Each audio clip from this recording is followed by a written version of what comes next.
Hello friends, welcome to Marathi story diary official YouTube channel. मागच्या भागात आपण माझा नवरा आणि त्याची बायको भाग 13वा बघितलेला. आज आपण भाग 14वा बघणार आहोत. तुम्हाला हा व्हिडिओ आवडल्यास व्हिडिओला नक्की लाईक करा, शेअर करा आणि ह्याच्या पुढचा भाग लवकरच तुमच्या भेटीला येईल. तो लवकरात लवकर पाहण्यासाठी चॅनलला नक्की सबस्क्राईब करून ठेवा. चला तर मग सुरुवात करूया. डॉक्टर त्यांना आश्चर्याने बघत, हो त्या 2 महिन्याच्या प्रेग्नंट आहेत, तुम्हाला कोणालाच माहिती नाही का? त्यावर अक्षय आश्चर्याने बघत, नाही, हे तर अॅनालाही माहिती नाही. डॉक्टर, ओ बट आता तुम्हाला त्यांची जास्त काळजी घ्यावी लागेल. त्यांना ट्रेस येणार नाही याची काळजी घ्यावी लागेल. त्यांना आनंदी राहणे जास्त गरजेचे आहे, त्यामुळे त्यांचा बीपी नॉर्मल होऊ शकतो. मी काही मेडिसिन लिहून दिल्या, बाकी ट्रीटमेंट तुम्हाला गायनिक डॉक्टरकडून सुरू कराव्या लागतील.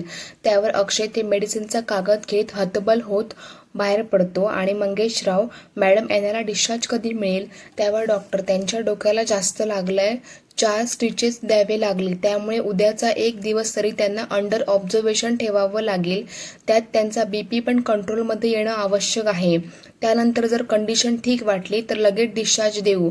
त्यावर मंगेशराव, थँक्यू मॅडम असे म्हणत ते पण मंगलताई आणि संध्यासोबत बाहेर पडतात. अॅना अजूनही गुंगीतच असते. तिला सलाईनमधून काही इंजेक्शन दिल्यामुळे गाढ झोप लागलेली असते. मंगलताई, मंगेशराव आणि संध्या बाहेर वरांड्यात बसतात. मंगलताई मंगेशरावांच्या जवळ जाऊन त्यांच्या बाजूला बसत हळूच, अहो आपण आजी आजोबा होणार आहोत. त्यावर मंगेशराव, त्यावर मंगलताई, हे बाळ संध्याकडून मिळालं असतं तर जास्त खुशी झाली असती. हो ना? त्यावर मंगेशराव, सगळं आपल्या मनाप्रमाणे नाही होत मंगल. आणि वर बघत, करता करविता आहे तो, त्याने जसं लिहून ठेवलं असेल तसंच होणार, आपण त्यात काहीच नाही करू शकत. मंगलताई एक सुस्कारा सोडत, जे आहे ते स्वीकारण्यापलीकडे आपल्या हातात काय आहे म्हणा. हे संध्या निमूटपणे ऐकत असते. तिला आता एकटं पडल्यासारखं जाणवतं. अक्षय मेडिसिन आणून नर्स जवळ येतो आणि बाहेरच्या बाकावर उदासपणे बसतो. मंगेशराव आणि मंगलताई त्याच्या जवळ येतात. त्याच्या खांद्यावर हात ठेवत मंगेशराव, अक्षय थोडं धीराने घे, झालं गेलं सगळं विसरून जा. आता आपल्याला येणाऱ्या बाळाची आणि अॅनाची काळजी घ्यावी लागेल. नवरा बायकोत झगडे भांडण होतच असतात. नवीन लग्न असले की जास्तच होतात, पण एकदा का मूल झाले मग आपोआप त्यांच्यात समंजस येतो. तसे अॅनातही येईल. काळजी करू नको, सगळं ठीक होईल. फक्त आता डिवोर्सचा विचार मनातून काढून टाक. अक्षय निमूटपणे सगळं ऐकत असतो. खिडकीतून बाहेर दिसणाऱ्या चंद्राकडे बघत मनात, देवा काय लिहिलंस तू माझ्या नशिबात? संध्यासारखी सुंदर, समजदार, सोज्वळ बायको दिली, पण मी कदर नाही केली आणि अॅनासोबत लग्न केलं. तिच्यात काय बघितलं तेच कळत नाही. असा कसा तिच्यासाठी वेडा झालो होतो की संध्याचा समजूतदारपणाही मला दिसला नाही. आता जेव्हा मला माझी चूक कळली आणि माझा विचार पक्का झाला होता की अॅनाला डिवोर्स देऊन संध्याबरोबर सुखी संसार करायचा, तर हे बाळ मध्येच आलं. काय करू कळत नाही. बाप होण्याचा आनंद साजरा करू की अॅनासोबत आता संपूर्ण आयुष्य घालवावं लागेल याचं दुःख? बरोबर आहे म्हणा, माझ्यासारख्या नालायक व्यक्तीला हीच सजा पाहिजे.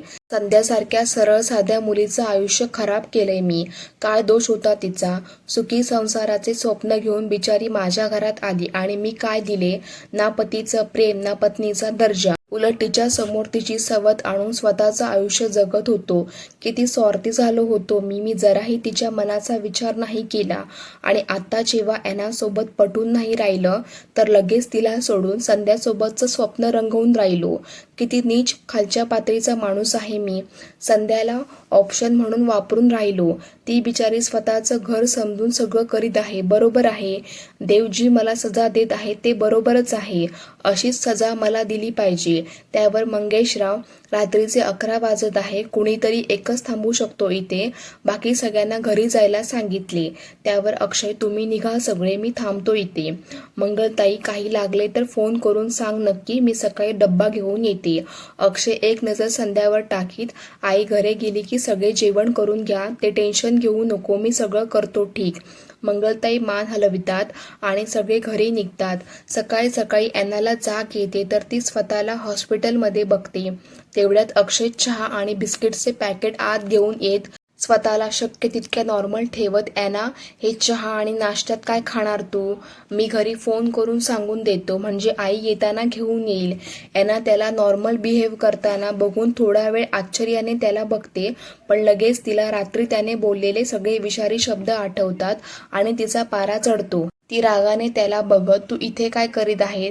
मला तुझा चहा पण नको आणि काहीच नको, एकटं सोड मला, निघ तू इथून. त्यावर अक्षय तिला समजावत, ॲना प्लीज तू शांत हो आधी, अशी चिडू नको, सॉरी माझी चूक झाली. मी काल बोललेले माझे सगळे शब्द परत घेतो, पण तू शांत हो. त्यावर ॲना चिडून, मला तुझी सॉरी नकोय, तू निघ इथून, मला माझ्या डोळ्यासमोर पण नकोयस तू. आणि जोरात ओरडून, जा इथून, तू गेट आउट. तिचा वाढलेला आवाज ऐकून नर्स धावत येते. मॅम शांत व्हा, काय झालं, तुम्हाला काही त्रास होतोय का? त्यावर ॲना नर्सला रागाने, या माणसाला आधी बाहेर काढा इथून. नर्स तिला आश्चर्याने बघत अक्षयला बाहेर जाण्याचा इशारा करते आणि अक्षय काहीही न बोलता बाहेर निघतो. नर्सलाही आश्चर्य वाटते, जो माणूस रात्रभर जागून तिच्या उशापाशी बसून होता त्यालाच ही इतक्या रागाने बाहेर काढत आहे. आणि अक्षय समजून जातो की ॲनाचा राग इतक्या सहजासहजी शांत होणार नाही आणि ती त्याच्या घरून आलेला नाश्ता सुद्धा करणार नाही, म्हणून तो तिच्या आईला फोन करून हॉस्पिटलमध्ये बोलवतो. लगेच काही वेळात मिस्टर जॉन आणि रोझलिना हॉस्पिटलमध्ये येतात. रोझलिना अक्षयला, what happen, why she is so angry. Akshay खाली मान घालून त्यांना सगळं खरं खरं काय ते झालेलं सगळं सांगतो. रोझलिना आणि मिस्टर जॉन हे सगळं ऐकून घेतात. त्यावर रोझलिना, मला माहिती आहे ॲना हायपर मुलगी आहे, पण तू असं वागायला नको होता. त्यावर अक्षय खाली मान घालीत, आंटी सॉरी, पण आता ती प्रेग्नेंट आहे आणि तिचे शांत होणे खूप जरुरीचे आहे. डॉक्टरने सांगितले की तिचा BP नॉर्मल होणे खूप आवश्यक आहे. त्यावर mister John, don't worry Akshay, तू टेन्शन नको घेऊ, सगळं ठीक होईल. मला असं वाटतं सध्या चिडलेली आहे ती, तर तिला आता आम्ही घरी घेऊन जातो, शांत झाली की मग तू घरी घेऊन जा. त्यावर लगेच रोझलिना, मलाही तसंच वाटतं, तिच्यासाठी आणि बाळासाठी तेच ठीक राहील. आणि अक्षय तू रात्रीपासून इथेच आहेस, तू घरी जा आणि आराम कर, काही असलं तर मी तुला सांगते. त्यावर अक्षय ठीक आहे असं म्हणून घरी येतो. इकडे सगळे पहाटे उठून आपले काम करीत असतात. अक्षय सोफ्यावर येऊन बसतो. त्याला बघताच मंगलताई त्याच्या जवळ येते. अरे अक्षय तू आला, ॲना कशी आहे, शुद्ध आली का तिला? त्यावर अक्षय उदासपणे, शुद्धीवर आली. त्यावर मंगलताई, अरे मग फोन करून सांगायचं ना, मी तिकडे थांबले असते, तू घरी आला तर तिच्याजवळ कोणीतरी पाहिजे ना. त्यावर अक्षय वैतागून, आई तिची आई आहे तिच्याजवळ आणि तसेही तिला आपल्यापैकी कुणी नको आहे तिच्याजवळ. त्यावर मंगलताई, अरे पण असं कसं? आणि मंगेशराव त्याला काळजीत बघून, अक्षय काय झाले हॉस्पिटलमध्ये? अक्षय एक लांब श्वास घेत, पप्पा मी सकाळी चहा घेऊन गेलो तिच्यासाठी, तर ती मला बघून जास्तच चिडली. मला ती एक क्षणही तिच्या नजरेसमोर सहन करू शकत नव्हती, म्हणून मग तिच्या आईला फोन करून बोलवले. ते तिला तिच्या घरी घेऊन जाणार आहेत. तिची आई बोलली की ॲना शांत झाले की घरी आणून देईन. त्यावर मंगेशराव, तेही बरं झालं म्हणा, सध्या ती रिलॅक्स होणं जास्त जरुरीचे आहे. आणि अक्षय चहा घेऊन बेडरूममध्ये जातो. फ्रेश होऊन खाली येतो तर नाश्ता रेडी असतो. सगळे नाश्ता करतात. तेवढ्यात संध्या मंगलताईजवळ येत, आई हा नेकलेस ठेवून घ्या तुमच्याजवळ, हा नेकलेसमुळे हे सगळं झालंय, त्यामुळे नकोच मला हा. त्यावर मंगलताईचे डोळे पाण्याने डबडबतात आणि ती संध्याला, हा नेकलेस मी तुला सून म्हणून नाही तर माझी मुलगी म्हणून दिला ग, नाही नको म्हणून खूप आवडीने तुझ्यासाठी घेतला होता. त्यावर संध्या अडखळत, नाही आई, तसंही मी आता या घरात नाही राहणार, मी आईबाबांकडे जात आहे कायमची, तेव्हा हा नेकलेस राहू द्या. त्यावर मंगलताई, नाही संध्या तू कुठेही जाणार नाही. त्यावर संध्या, आई जाऊ द्या मला, मी या घरातून नाही गेली तर ॲना या घरात नाही येणार, आता तुम्ही थांबवू नका. त्यावर मात्र मंगलताई अडचणीत सापडतात. त्यांना कळते ती बोलत आहे ते बरोबर आहे. संध्या जोपर्यंत या घरात आहे तोपर्यंत ती येणार नाही आणि आली तरी पुन्हा तेच वाद, भांडण, झगडे. त्या तिला मायेने जवळ घेत, ठीक आहे संध्या मी तुला थांबवत नाही, पण हा नेकलेस तूच ठेव, तो तुझाच आहे, माझी शपथ आहे, नाही म्हणायचं नाही, माझा आशीर्वाद समजून ठेव आणि नव्याने आयुष्याला सुरुवात कर. देव करो तुझ्या आयुष्यात सगळं तुझ्या मनासारखं घडो, सदैव सुखी राहा. संध्याचे डोळे भरून येतात, कंठ दाटून येतो. ती मंगलताईच्या पाया पडते, त्यानंतर मंगेशरावांच्या पाया पडते. ते तिला सदा सुखी राहा असा आशीर्वाद देतात. देव तुझ्या पदरात सुखच सुख देवो. अक्षय पुढे होत संध्याचे दोन्ही हात आपल्या हातात घेतो आणि त्यावर डोके टेकवत रडतच, संध्या मला माफ कर ग, मी तुझे आयुष्य खराब केले म्हणून मी मनासारखं करूनही सुखी नाही आहे, तर अजून जास्त दुःखी आहे. तुझ्यासारखा निरपराध मुलीला फसवलंय, त्याची शिक्षा देत आहे देव मला. प्लीज मला माफ करशील ना. तुझी जबाबदारी घेऊन सुद्धा मी ती पूर्ण नाही करू शकत आहे. मनात असून सुद्धा आज मी तुला थांबवू शकत नाही आहे. त्याला असं रडताना बघून संध्याला भरून येते. अहो असं का बोलत आहात? रडू नका ना प्लीज तुम्ही, सगळं ठीक होईल. एकदा का तुमचं बाळ या जगात आलं ना सगळं ठीक करेल, मला पूर्ण विश्वास आहे. एवढं बोलून जड अंतःकरणाने संध्या ते घर पुन्हा एकवार डोळे भरून बघते आणि कॅबमध्ये बसून निघून जाते. अक्षय मात्र कितीतरी वेळ तसाच त्या वाटेकडे बघून राहतो जिथून संध्या गेली. इकडे सकाळी सकाळी संध्या घरी येताच रमाकांतराव खुश होत, सुरेखा अगं बाहेर ये, बघ माझी लक्ष्मी घरी आली. सुरेखा ताई, आजी आणि मीनू बाहेर येऊन बघतात आणि संध्याला बघून खुश होत मीनू तिच्या गळ्यात पडत, वाव दीदी तू आली, तुझ्याशिवाय मजाच येत नव्हती, दिवाळीसारखं वाटतच नव्हतं, पण आता तू आली तर मजाच मजा करू. आणि आजी तर मीने, अगं आत तर येऊ दे तिला, की बाहेरच बोलत बसशील. संध्याची बॅग पकडत मीनू आणि सगळे आत येतात. त्यावर रमाकांतराव, सुरेखा अगं नाश्ता दे संध्याला, भूक लागली असेल तिला.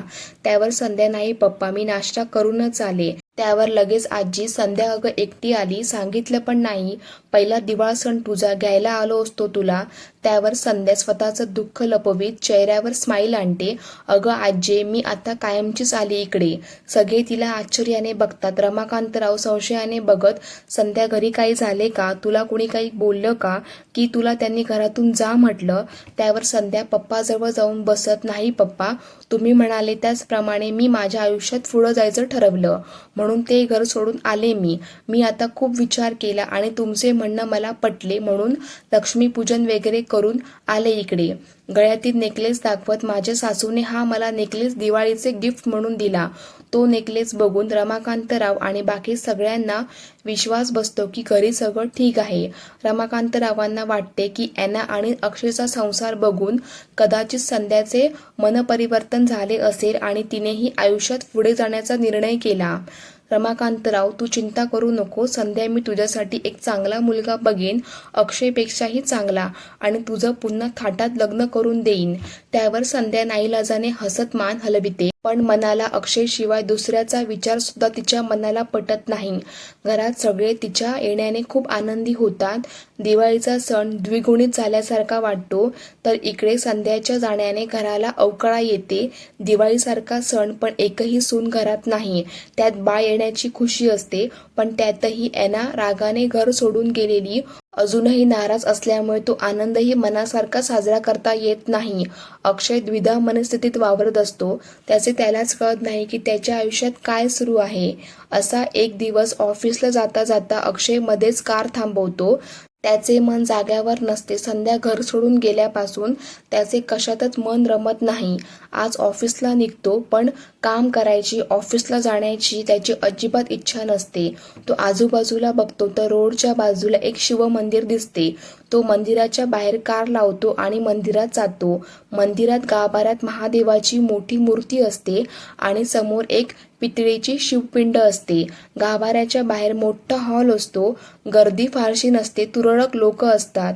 दर्शन घेऊन जात असताना अक्षय मात्र गाभाऱ्यात न जाता मूर्तीसमोर बाहेरच्या हॉलमध्ये एका खांबाला टेकून असतो आणि तिथून उदासपणे एकसारखा त्या मूर्तीला बघत असतो. जणू काही खूप प्रश्न मनात असतात आणि त्यांची उत्तरे तो त्यांना मागत आहे. बराच वेळ तो तसाच उदास बसून असतो. मंदिरातील सगळे लोक निघून जातात. आता फक्त त्या मंदिरात तिथला पुजारी आणि एक दोन सफाई करणारे लोकच असतात. पण सोबत एक व्यक्ती सुद्धा तिथे बसलेली असते. साधारण 80च्या आसपास वयाची, पांढरी शुभ्र लांब दाढी, पिवळा सदरा, खाली पांढरे काठाचे धोतर, गळ्यात पांढरे काठाचे उपरणे, डोक्यावर फेटा आणि गळ्यात रुद्राक्षाची माळ. ती व्यक्ती बराच वेळ ध्यानास्थ डोळे मिटून बसलेली असते. अक्षय अजूनही तसाच उदासपणे एकसारखा त्या महादेवाच्या मूर्तीकडे बघत होता. हलके डोळे भरून आले तसे त्याने रुमालाने डोळे टिपले. ध्यानस्थ असलेली ती व्यक्ती आपले डोळे उघडते आणि अक्षयला बघते. काय झालं मुला, खूप अशांत आहेस? अक्षयचे लक्ष तिकडे जाते. एका अनोळखी व्यक्तीला काय आपली व्यथा सांगावी, त्यांना काय कळेल आपले दुःख, म्हणून अक्षय त्यांना बघून नकारार्थी मान हलवितो. त्यावर ती व्यक्ती, बाळा तू कितीही नाही सांगितलं तरी तुझ्या चेहऱ्यावरून मला तुझी व्यथा कळते. तू द्विधा मनस्थितीत अडकलेला आहेस. निर्णय घेता येत नाही म्हणून मंदिरात आला, बरोबर ना? अक्षय शॉक होऊन त्यांना बघू लागतो. मनात विचार येतो, यांना कसं कळालं की मी निर्णय नाही घेऊ शकत आहे? ते कोणीतरी पंडित किंवा ज्योतिषी दिसतात. तो तसाच उठून त्यांच्याजवळ जातो आणि आदराने त्यांच्या पाया पडतो. महाराज, तुम्ही ज्योतिषी आहात, तुम्हाला कसं कळालं माझ्या मनात काय सुरू आहे ते? ती व्यक्ती हलकी स्माईल करीत, नाही मी ज्योतिषी नाही, मी फक्त भागवत प्रवचन करणारा एक साधा व्यक्ती आहे. पण त्याचे तेज बघताच अक्षय, नाही तुम्ही कोणी साधे व्यक्ती नाही, मोठे महान पंडित आहात, पण स्वतःची ओळख मात्र लपवित आहात. त्यावर ती व्यक्ती, मी साधा माणूसच आहे, हा बघण्याचा दृष्टिकोन आहे, तुला मी साधा न वाटता महान वाटतो. त्यावर अक्षय, महाराज तुमचे नाव काय? त्यावर ती व्यक्ती, मी विश्वेश्वर शास्त्री. बरं माझे सोड, तुला काय अडचण आहे, कुठल्या संकटात सापडला आहे? अक्षय उदास हसत, संकट, मी स्वतःच निर्माण केलेल्या संकटात अडकलो आहे. माझी अवस्था चक्रव्यूहमध्ये अडकलेल्या अभिमन्यूसारखी झाली आहे. ना बाहेर पडता येत ना आत थांबता येत, काय करू समजत नाही. त्यावर शास्त्रीजी, मला जेव्हा कुठलाच मार्ग दिसत नसेल तर थोडे थांबून जावं, योग्य वेळेची वाट बघावी. जसं रस्त्याने जाताना जर मध्ये खूप दाट धुकं असेल तर आपण थांबून जातो, मग हळूहळू ते धुकं दूर होऊ लागते आणि वाट आपोआपच आपल्याला समोर दिसू लागते. अगदी तसंच आयुष्यात सुद्धा होतं. थोडा वेळ दिला, शांत बसलं की मार्ग आपोआप दिसू लागतात. अक्षय आशेने त्यांना बघत, खरंच महाराज असं होईल? माझ्या आयुष्यातली संकट दूर होतील? त्यावर शास्त्रीजी, हो नक्कीच होईल. संकटांना घाबरू नको. आयुष्यात संकट येतात पण ती नेहमी आपल्याला काहीतरी शिकवून जातात, आपल्याला मानसिकरित्या मजबूत बनवतात. कोण आपलं कोण परक यातला भेद समजवतात आणि मुख्य म्हणजे माणूस स्वतःच्या चुका शोधतो, जो ते इतर वेळी कधीच शोधत नाही. अक्षयला त्यांचे म्हणणे पटते. खरं आहे महाराज, अडचणी झाल्या तेव्हाच आपल्याला आपल्या चुकांची जाणीव होते. एरवी आपण त्याबद्दल विचार सुद्धा करीत नाही आणि एक सुस्कारा सोडत, मी सुद्धा खूप चुका केल्या. त्यावर शास्त्रीजी, जर तुला माहिती आहे तू काय चुका केल्या तर मग त्या सुधार आता. त्यावर अक्षय, नाही महाराज, त्या मला चुका सुधारता येणार नाही, किंवा असं समजा त्या कशा सुधारायच्या ते कळत नाही. त्यावर शास्त्रीजी फक्त एक गूढ हसतात. त्यावर अक्षय त्यांना बघत, महाराज एक प्रश्न विचारू? तसं तो तुमच्यासारख्या सिद्ध पुरुषाला नाही विचारायला पाहिजे, पण त्याचं खरं उत्तर तुमच्यासारख्या अनुभवी व्यक्तीच देऊ शकतो, दुसऱ्या कोणाला त्याचे उत्तर येऊ शकत नाही. त्यावर शास्त्रीजी, असं कुठला प्रश्न आहे? तुझ्या मनात जे असेल ते तू निसंकोचपणे विचारू शकतो. अक्षय थोडा अडखळतो पण विचार पक्का करीत विचारतोच, महाराज माणसाचे एखाद्या व्यक्तीवर प्रेम आहे, त्याला वाटते ते प्रेम खरे आहे, मग असं असूनही त्या व्यक्तीचं दुसऱ्या व्यक्तीवर प्रेम जडते आणि ते प्रेम त्याला खरे वाटते, हे कसं शक्य आहे? खरं प्रेम तर एकदाच होतं, अशा वेळी त्याचं कुठलं खरं प्रेम आणि कुठलं खोटं प्रेम हे कसं कळणार? त्यावर शास्त्रीजी हसत, प्रेम कधी खोटं किंवा खरं नसतं, ती एक मनातून निर्माण झालेली निस्वार्थ भावना आहे. माणूस एका वेळी अनेक लोकांवर प्रेम करतो, ते सगळं खरंच असतं, त्याची तुलना करणे चुकीचे आहे. आपण आयुष्यात येणाऱ्या अनेक लोकांवर प्रेम करतो, जन्म घेतो तेव्हा आईवर प्रेम करतो, कारण ती एकमेव व्यक्ती असते जी आपली भूक समजते आणि आपल्याला दूध देते. त्यावेळी एका बाळाची गरज तेवढीच असते. थोडा मोठा झाला की तो आपल्या आई वडिलांवर प्रेम करतो आणि घरातील इतर सदस्यांवर प्रेम करतो, कारण ते सगळे त्याला प्रेम देतात आणि त्याला आवडेल ती वस्तू देतात. थोडा आणखी मोठा झाला की तो आपल्या जवळच्या व्यक्तीवर प्रेम करतो, कारण त्याला त्यांच्यासोबत खेळायला आवडते, बोलायला आवडते, आयुष्यात जसं जसं मोठं होतो तसं तसं अनेक व्यक्ती आपल्या आयुष्यात येत असतात. त्यांच्यावर आपण प्रेम करीत असतो आणि ते प्रेम कुठल्या हेतूने करीत नाही, तर ती सहज एक सुंदर भावना असते. जसे शाळेतील मित्र असो किंवा आपल्याला आवडणारे शिक्षक. आणि तरुण झालो की त्यावेळी भिन्नलिंगी आकर्षण ही पण एक नैसर्गिक भावना उत्पन्न होते.